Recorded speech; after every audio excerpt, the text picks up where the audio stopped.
सर्व झाली जिथे आदरणीय वहिनी साहेब तिथं होत्या, कलेक्टर साहेबांनी सगळे जिल्ह्याचा आढावा DPDCचा तिथं मांडला आणि प्रत्येक जणांनी आपल्या मतदारसंघामध्ये ज्या ज्या मागण्या आहेत ते मागितल्या आहेत तिथे. मात्र बीड शहरामधले अजितदादांनी जे यशवंतराव चव्हाण नाट्यगृह आहे त्यासाठी निधी दिलेला होता, मात्र अद्यापर्यंत काही झालेलं नाही. कुठल्या म्हणजे दादांनी जे वादे केलेले होते ते पूर्ण होताना दिसतात. हो दिसतात ते, त्याला फक्त थोडासा प्रोसेसला वेळ लागतोय, पण त्या विषयावरती सुद्धा चर्चा झाली. नाट्यगृह असेल, तारांगण असेल, क्रीडाचं ते आपलं ग्राउंडचं आहे, लवकरात लवकर ह्याची उद्घाटन आपल्याला दिसते.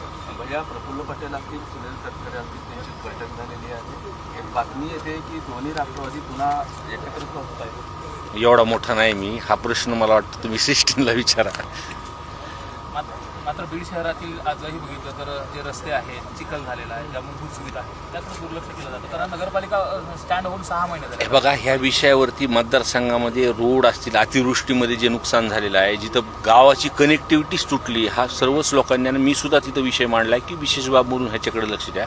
सर्वात महत्त्वाचा विषय की रेशीम पार्क म्हणून आपल्याकडं एक संकल्पना आली होती आणि त्या रेशीम पार्कमध्ये त्या संदर्भात आज तिथं मी चर्चा केली की बीड मार्केट कमिटीमध्ये देशामध्ये एक क्रमांकावरती रेशीमचं खरेदी विक्री तिथं होतं आणि सर्वात मोठी बाजारपेठ तिथं आहे, इन्फ्रास्ट्रक्चर तिथं तयार आहे, कनेक्टिव्हिटी आहे त्याला, सर्वच गोष्टी. तर ती मी माझ्या मतदारसंघातर्फे मागणी केली की रेशीम पार्क तुम्ही इथं करा म्हणून.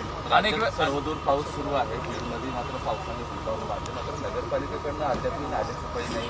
दुसरा नदीचं पात्र जे आहे ते सुद्धा साफसफाई करण्यात आलेली आहे. मुसळधार जर पाऊस आला तर नुकसान होण्याची शक्यता दाखवते. हे बघा, मागच्या नगरपालिकेच्या निवडणुकीमध्ये जो लोकांनी कौल दिला तो दादांना बघून दिलेला आहे आणि आम्ही सुद्धा बिनशर्त पाठिंबा तिथं दिलेला आहे. पावसाच्या आधी साफसफाई करणं ही योग्य आहे. आता थोडा जरी पाऊस आला तर त्या परिस्थितीला समोर जावं लागेल. मी आज सुद्धा बैठकीमध्ये तो एक ड्रेनेजचा विषय घेतला की वहिनी साहेबांना सांगितले की 10 कोटी रुपयाची जर तरतूद केली तर जे बीड शहरामध्ये ड्रेनेज आहेत किंवा त्याला आउटलेटचं काढून दिलं तर ते मदत होऊन जाईल. आपण जर बघितलं तर नगरपालिकेच्या सभागृहामध्ये चर्चा झाली, तिकडे चमचगिरी करणारे जास्त असा एक शब्द निघला होता सभापती. मी आमदार आहे, मी अधिवेशनाचं सभागृहाबद्दल बोलू का नगरपालिकेच्या भैया साहेब, या अगोदर बीडमध्ये जर बघितलं तर जिल्हा नियोजनच्या निधीच्या संदर्भात, वाटपाच्या संदर्भात विरोधकांना डावललं जात होतं.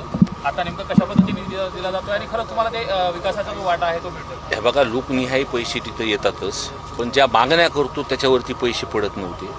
पण आम्हाला पूर्णपणे असं आहे की अजितदादा असताना सुद्धा अजितदादांनी जेव्हा आमच्या भेटी शेवटच्या झाल्या होत्या तेव्हा पूर्णपणे आम्ही तुम्हाला तिथं निधी देऊ त्यांनी असं सांगितलं होतं. आम्ही वहिनी साहेबांना पण सुद्धा हा विषय सांगितला.